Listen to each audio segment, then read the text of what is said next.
Hello guys, and welcome back to another video. So today I'm going to be showing you how you can fix the lag or poor quality while editing your timeline. Let's say for example I have this project working on, so when I click on play, when I'm going through, you see how the quality goes down, like severely down. You can't even see what's really unless you pause. I found a quick fix for this is you can go to edit, preferences, then memory.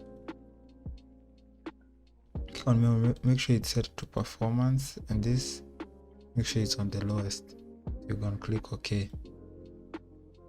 If you're still having these issues, what I'll recommend you do, if it's for a specific time, you can go, for example, from here, click on the in command, this one, then go to the end where you want everything to be, then click on O, then click on sequence,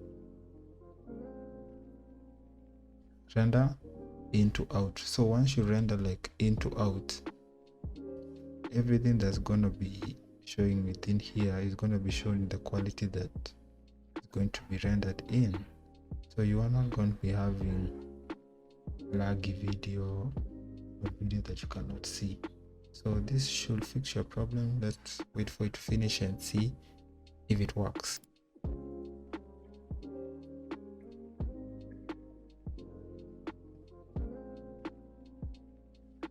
As you can see now, it has been fixed. Like for example, the places where it was blurry when I was playing, now you can see clearly through it. That's how you fix blurry or lagging video in Adobe Premiere Pro. See you in the next one.